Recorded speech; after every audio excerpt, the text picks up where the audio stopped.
Hello everyone, good morning and welcome to Morning Coffee Break. Today's Tuesday, September 7th. Currently it's 58 degrees. High today's 84. Chance of rain's 30%. Humidity's 93% right now.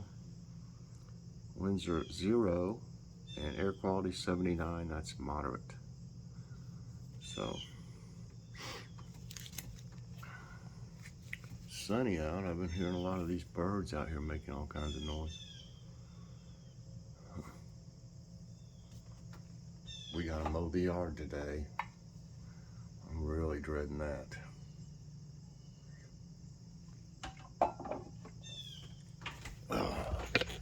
Good news is I got the garden planted, the rest of the garden planted yesterday. Everything's in the ground. Boy, this is gonna about need more support on it. While I'm thinking about that, I'm gonna do that. Hold on just a minute. Okay, I put some of my Velcro on it right here. You can see, man, these have really grown a bunch up here. So I had to put that on them. Keep it from falling over. It's done great though.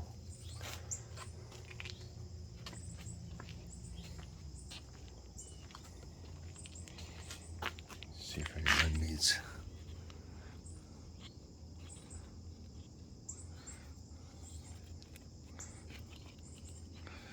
Yeah, some of them need some.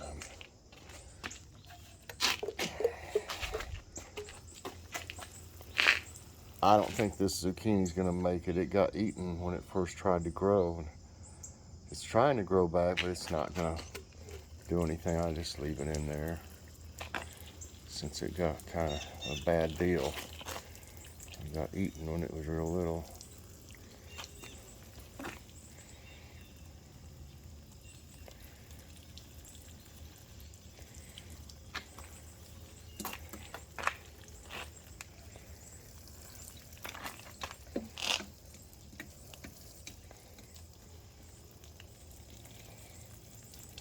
A few blooms on there. But every time it grows an eggplant there, it gets eaten or something.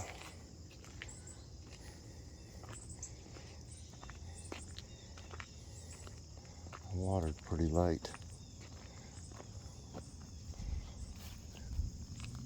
And it still feels wet. I'll have to water, keep these moist though. But I don't think they need it right this minute. It feels, oh yeah, it still feels pretty well moist. Oh, I can't wait for the seeds to come up. I got them all planted. On these over here, I tried a little something different. Instead of digging up the whole area like I did over there, which might wore me out, still not in the shape I need to be in after sitting on the couch for 8 years or more. I basically couldn't do anything. I was so sick all the time. I just had to lay on the couch. My stomach would be cramping all day long. I was always in flares from my Crohn's disease. So everything kind of atrophied, like, all my muscles and stuff.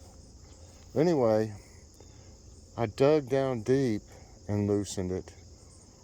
And then I put the seeds in, and then I covered it with compost, the seeds. So that'll give that's loose soil for sure. And then I figure after they come up, I can take the soil that's on the sides and put it up around it, build it up like I do anyway on a lot of them. So I don't know, I thought I'd try it different this time. It'll work for sure, but I don't know if it's better or. I always try little ideas, when I get a chance. Experiments. Got all that Kometsuna in here, or in this area, 3 rows. And I also tried not to crowd things too bad. I got a little close on some of the lettuce over here, but I think there's 4 rows is all of carrots in here.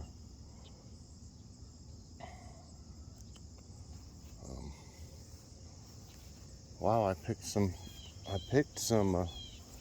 banana peppers, as y'all saw yesterday, but there's still plenty more.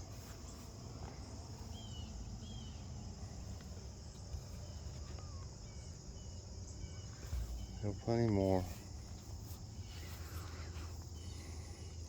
I think my little bees have abandoned this bee motel, but they're still full, like they have babies in them, but they've not broke out.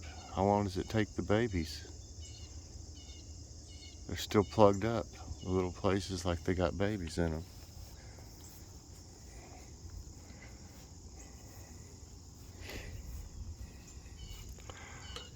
Well, that one's getting bigger for sure. That's gonna be one right there.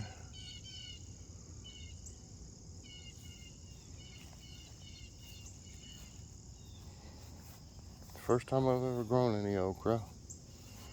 There's what'll be a flower right there.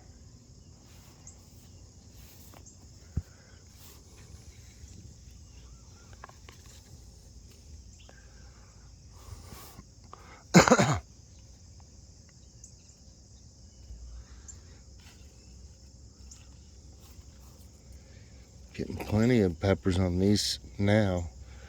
This one is Better Bell. And this one's one of the ones I grew from seeds right here. It's a yellow pepper. I grew it from seeds and it's starting to really, it took longer for some reason to get going.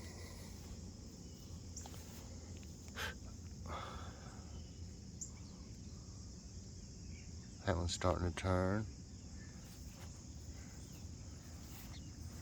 And there's 2 more big Berthas left that are big right now. There's trying to grow some more here, as you can see. There's one right over there.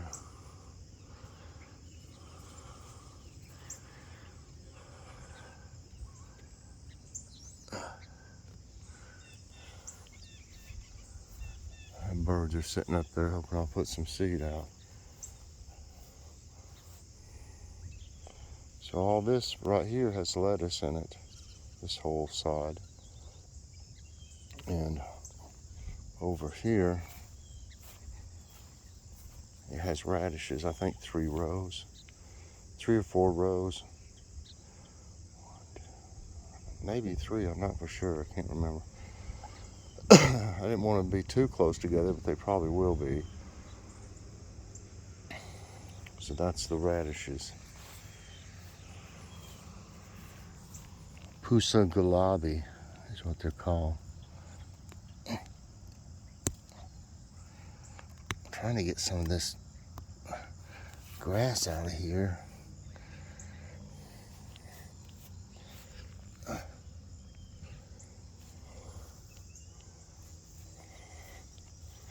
don't know if anything's going on. Right now the grass is really wet. It's gonna have to dry some before we can mow it. I gotta go down here and pick up branches that fell in our yard.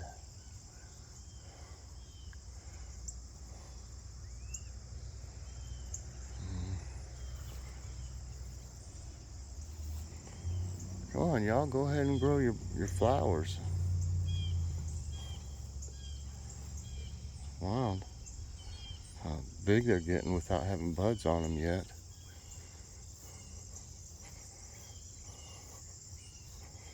See, these are what the buds are supposed to look like. Right there. They'll have them all over them, but I don't know why they're taking so long. Here's a couple at the very top on that one.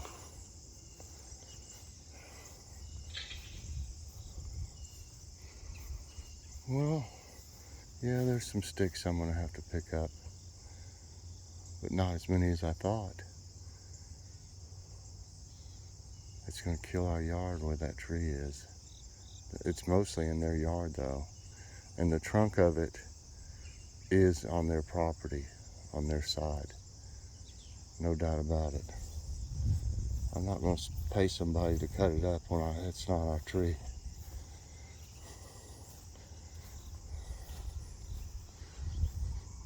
Yeah, it's really wet.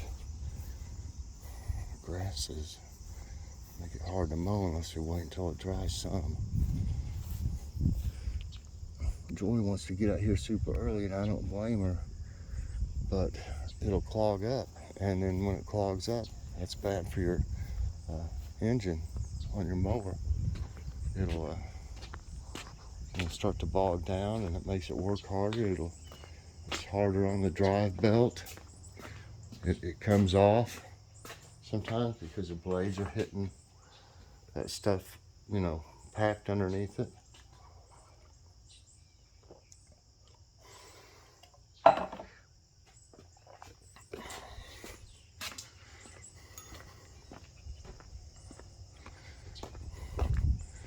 I just want to see if my little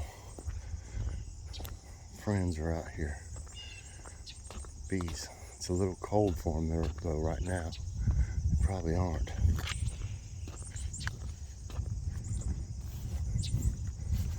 I think it'd be cute to find them asleep. See, when it's cooler, see these white flowers? So it's mainly the heat that was making them wilt. I think they're beautiful, though.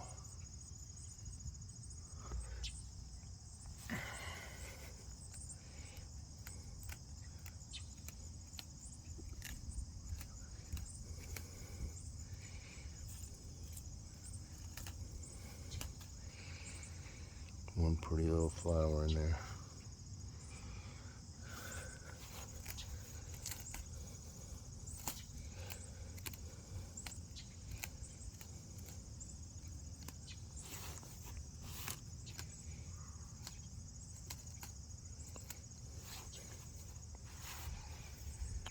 No bees this morning.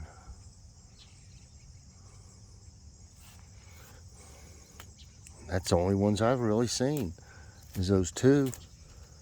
It's awful. If y'all remember last year, they loved the cornflowers, which have been dead for a while.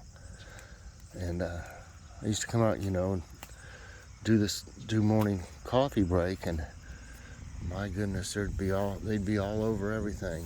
I mean, the flowers. They'd be buzzing around me, chasing me around and everything. You just don't see them now.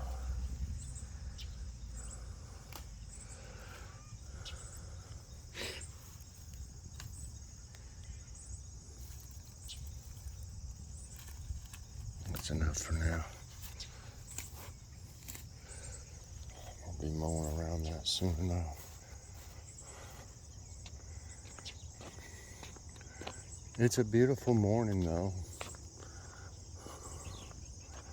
Like I said, the birds are sitting up there on the power lines. I threw a bunch of seed out yesterday, but I didn't fill those feeders up. They go through it too fast, so I'm just putting some on the ground and just throwing some in the little bowl things under them. Phew. Yeah, I've got arthritis too, and that certainly doesn't help. My knee, every time we mow, after we're done, it's killing me. But you can't just not mow, and we can't afford to pay anybody, really, so gotta do it.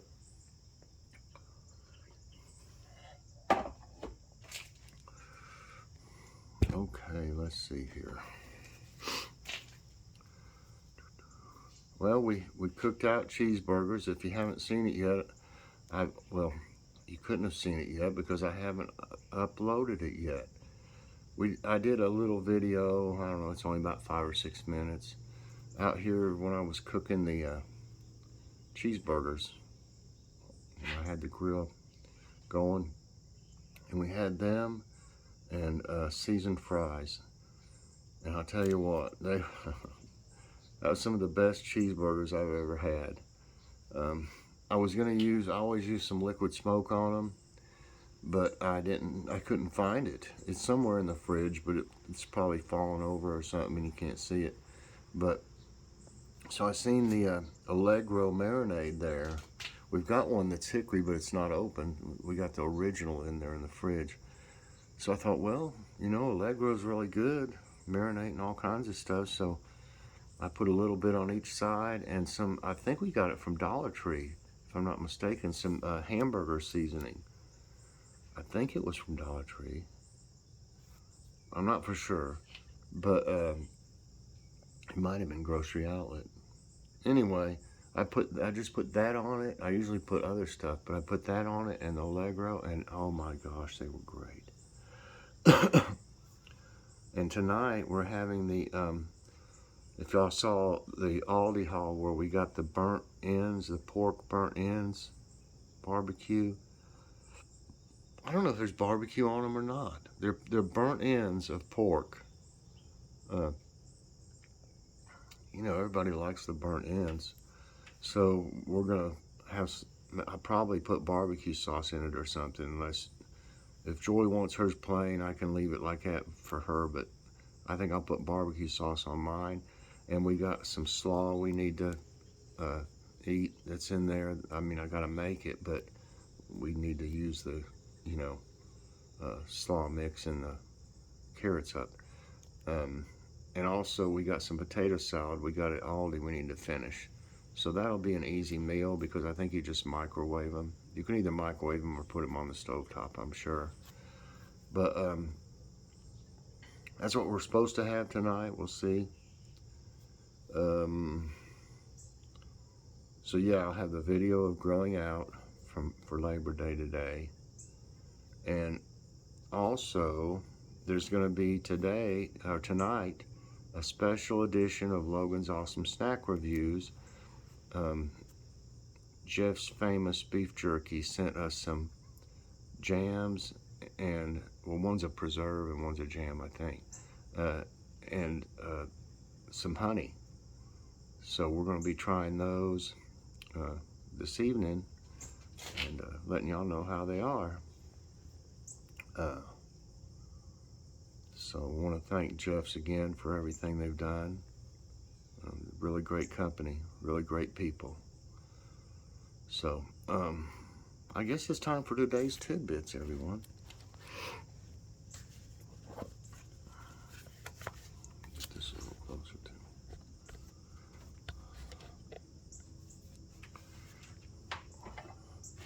It feels so good out here. It'll get warm later on. Okay, NASA designs a swarm of hive mind weather satellites. What is wrong with me? There it is. Sabrina Thompson, an engineer at NASA's Goddard Space Flight Center, is working on software that will allow small sats to communicate with each other and relay vital information down to Earth. NASA stated that these swarms of satellites could be linked to form a hive mind to collect data on important weather patterns from different angles. That's interesting. Are your fall allergy symptoms similar to COVID's? I'm having plenty of symptoms. I'm stopped up some right now. My nose runs all the time. I sneeze. Y'all heard me sneezing yesterday. I already did that this morning.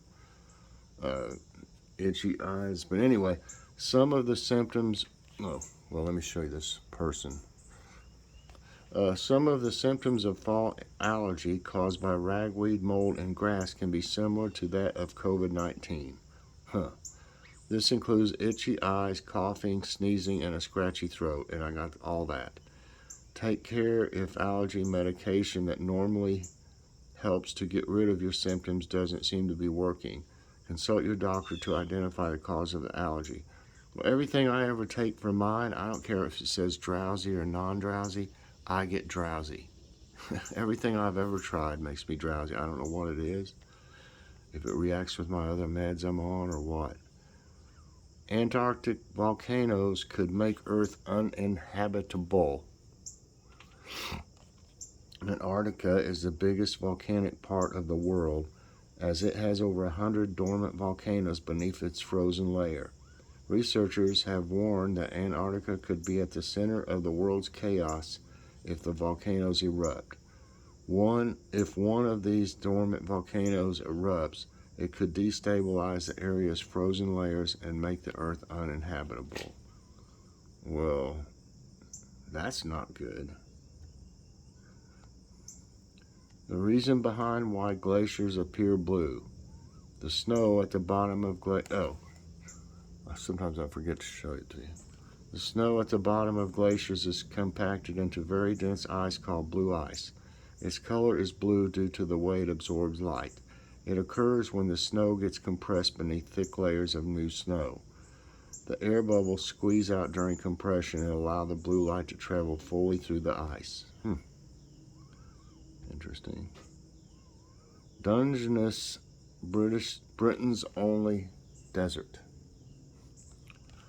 Dungeness has been declared Britain's only desert due to its dryness and lack of surface vegetation. This desolate landscape on the southeastern coast of Kent is home to 2 nuclear power stations and an estate. The peninsula has a mild climate with more sunny days and nearly 2 weeks of less frost than the UK average. 2 nuclear power stations? Maybe that's why it's not growing. I'm just kidding. Ever seen a frost flower? It's weird. Frost flowers are not really flowers. A frost flower forms when water gets ejected from stemmed plants during autumn or early winter. This water then freezes into thin layers of ice and form beautiful petal-like patterns that resemble a flower. Frost flowers are developed by plants with a thick stem and are more common in tall grassy regions. Study: Pyrenees glaciers likely to become ice patches. Pyrenean Institute of Ecology study says climate change may convert Europe's southernmost glaciers into ice patches in the next 2 decades. This can severely harm biodiversity. They found that the shrinking of ice mass in the Pyrenees mountain range continues rapidly since the 1980s. There has been a 2.7 Fahrenheit rise in the region since the 19th century. That doesn't seem like much, but whatever. In 2008, Hurricane Hannah makes landfall in North Carolina and South Carolina. Hannah was a deadly hurricane that wreaked havoc on the western Atlantic 13 years ago. It formed east-northeast of the northern Leeward Islands and crossed the Bahamas and Caicos Islands to enter the southeast U.S. Hannah made landfall near the South Carolina-North Carolina border on September 6. It caused 537 deaths and $160 million in damages. Wow. When 16 days of non-stop snowfall surprised Chicago. Chicago, Illinois experienced a major snow cover for 16 straight days in February 2021. It's been more than 20 years since Chicago had this many days in a row with 10 or more inches of snow on the ground. This marked the longest since a 30-day period that ended in mid-January 2001. It also tied for 5th place with January 1885. Yes, I used to live in Lombard, Illinois. Been to Chicago. Okay, lastly, 2021 winter forecast from Old Farmer's Almanac. The Old Farmer's Almanac has dubbed winter 2021-22 as a season of shivers with below-average temperatures across most of the U.S. They predict colder temperatures in every state except Hawaii. In the forecast, most of the snow is focused on a stretch from eastern Montana to Colorado and through parts of the Midwest, Mid-South, and Northeast. Well, that's it for today's Tidbits, everybody, and that's going to be it for this morning's coffee break. I hope you enjoyed it. If you did, please press that like button. Also, subscribe if you haven't already, and hit that notification bell so that you get all my videos as soon as they come out. everybody, I hope you have a great day. I'm getting ready to mow as soon as it dries a little bit, and Joy's going to be out here with me too. It's a fun time. So thanks for watching, everybody, and I'll see you later on. God bless.